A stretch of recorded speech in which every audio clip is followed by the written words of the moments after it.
My name is Adam Engel with the O'Colony, the Oklahoma State student newspaper. This question is for Coach Popolizio and Coach Pendleton. I know both you guys were coached by John Smith. You guys wrestled at OSU. How has OSU and how has Coach Smith's coaching impacted the way that you run a program?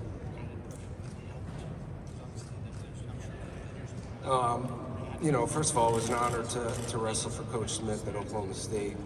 Just the mentality that he instilled in his athletes. Obviously, you can see it when they're out there competing to this day. But you know, the mentorship that he's had as far as coaching aspect is a lot different than what it would be as an athlete. But I think when you can take what Oklahoma State's done and you know, you take your philosophy with you as a coach and you can implement that kind of same mentality and get that instilled in your athletes, you're going to have success. And you know, I think you talked about it earlier, there's a lot of guys in the Oklahoma State wrestling tree that are out there now, and they're starting to bring tradition and a culture of wrestling that, you know, traditionally at certain schools wasn't there. And you get a little bit of buy-in and just a little bit of that taste of what it was like out in Stillwater. It gets contagious, and that's something that we've been able to bring to Raleigh and have a little success with it. Yeah, for me, I think the first thing that you learn when you walk into the doors at Oklahoma State is told to you very clearly that no one's bigger than the program, and it has kind of shaped the philosophy of our culture at Oregon State, that it's not about one person, it's not about me, it's not about Angle, it's not about Trey Munoz, it's about the collective pulling together the right way, and I'm really grateful that I was a Cowboy. I got Mike here, and Drew. This is a question for all three, and I asked the other three coaches. I think there's like 25 former All-Americans that are not seeded in the top 8 or top projected to win. What does that talk about? What's happening in college wrestling that there's so much talent?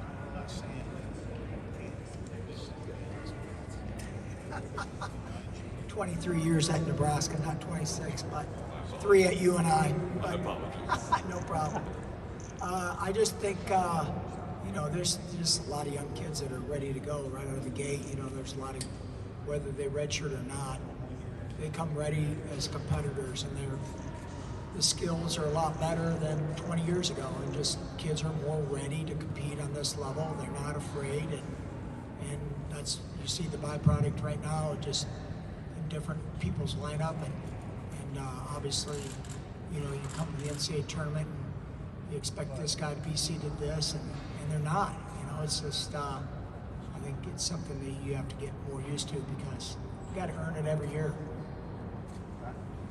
Yeah, a lot of that is a big part of it. Kids coming in ready to go right away as freshmen, so you're seeing a lot of success right away. But then you throw in guys that maybe are taking a 6th year, and there's a lot more talent now that's implemented in the brackets, and it's going to play out for the next couple of years. So, you know, you're adding in a lot more talent and experienced guys in the field. So it's a good blend of talent.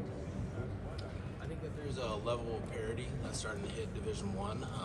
You know, 20 years ago when I was in college, you could name 3 or 4 programs that were going to continually be in the hunt for an NCAA trophy. And I think when you look at the brackets, you look at who's entered, no one knows. I mean, I think there's 15 teams with the rise of the ACC, the Pac-12, and then the continued dominance of the Big 12 and the Big 10.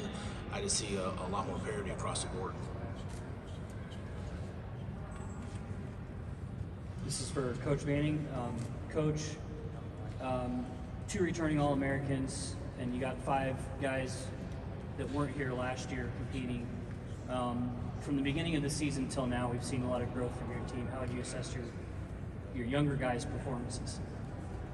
Yeah, our younger guys just really took off, you know, particularly, you know, guys like Brock Hardy and Lenny Pinto and Silas already, you know, those guys are all freshmen. They're learning on the fly. You know, they're a lot different guys now than in November, and you say that, but it's the mental growth besides just figuring wrestling out. It's the mental growth, it's the maturity you need to be able to compete week in and week out, especially in the Big Ten. You're challenged all the time, and so you have to grow up fast, and some guys figure it out and some guys don't. So I just think, you know, we had started the year a little banged up, and not a big deal, but it's where you're at this time of the year, you know?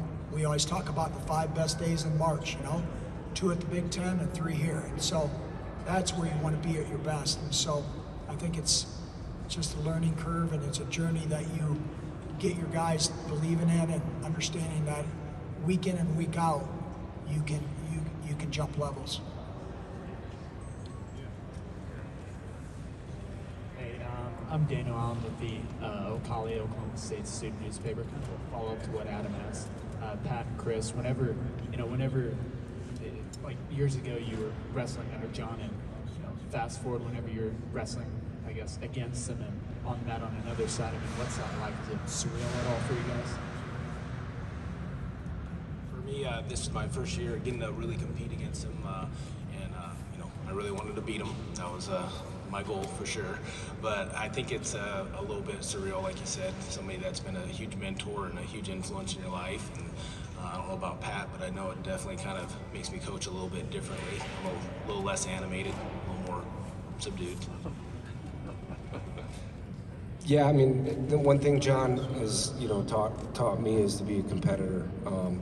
One as an athlete, and more so now as a coach. And he says it all the time. If we're going to get in the duel, we don't want to beat you. So I say it back to him, and we've been fortunate enough to have that opportunity to compete against them, and it's made our team better. So just bringing out the true competition in an athlete and as a coach, it's been a good experience.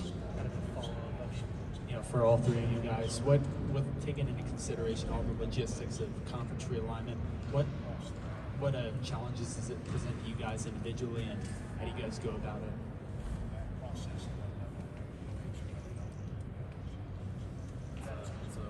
That's a loaded question, right? I think that we just have to kind of wait and see how everything else shakes out. And we were in a position last year where we had to add a team, and we ended up bringing back Stanford. So I just wanted to just continue to grow the Pac-12 and see how it shakes out. Yeah, and our end, we're in a smaller conference, so adding teams would obviously have an impact. But the biggest thing is just control what's in your control. And a lot of this isn't in our hands, and administrators and obviously presidents of schools are dealing with all that. And I think the one thing we're learning is everything you read might not be true. So we'll see how it all shakes out.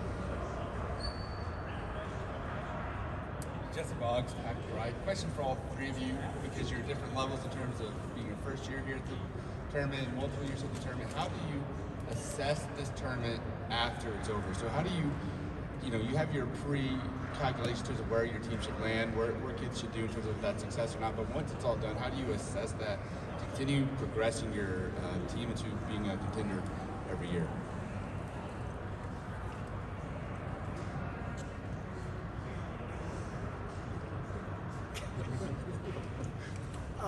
I think, maybe your heart rate, right? You check your pulse, on Monday, as a coach. But no, I think it's just all about development. Guys are gonna rise to the occasion, this weekend. You find out who those guys are, right? And so when that light shines the brightest, you have to be your best, and you find out if your young men have that in them. And so it's great. What a great opportunity. It's being grateful for this opportunity to compete, and you rise up into it, find out what guys have that. And, it's magic, right? And so, might not have it this weekend, might have it next year. You never know. And so that's what you live with as a coach, but as a competitor, it's about them focusing on what's right in front of them.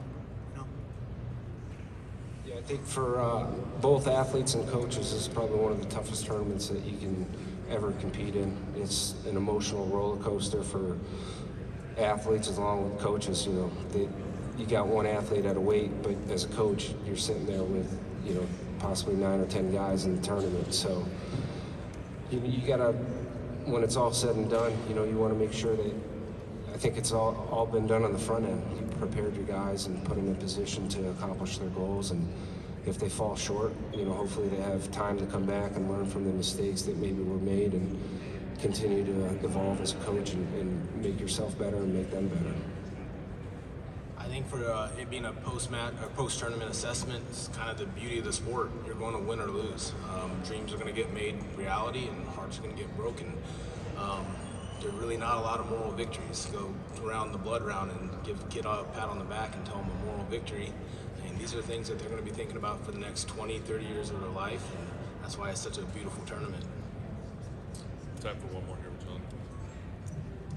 John. Coach Manning, I'll start ask you this. Can anybody beat Penn State, and what do you guys need to do to be in that team? I think we, probably speak for Pat and Chris, it's all about just focusing on your team, absolutely. You never know, but yeah, they have some big guns and obviously heavy favorites at some weight classes, so they're going to score a lot of points, but you just never know. You never know who's going to get hurt. You never know someone's going to get upset. We're all human, and there's no one Superman out there. So, but yeah, they're probably the odds-on favorite, right? But you just never know. It's going to happen someday. They're not going to probably win 20 in a row or something, right? Alabama doesn't win all the time. Georgia don't win all the time. There's going to be a streak in sometime, and maybe this year, maybe not. I don't know, but absolutely, it's possible. Okay. You can respond. Yeah, that's the luxury of what we're doing. We're here to compete and put guys in position to accomplish their goals, and it's obviously team scoring to it.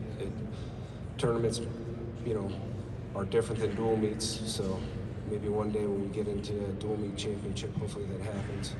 I think you could see some bigger upsets, but in a tournament, you have the opportunity to come back and score a lot of points. So it presents different challenges, but hopefully that's a different topic for a different time.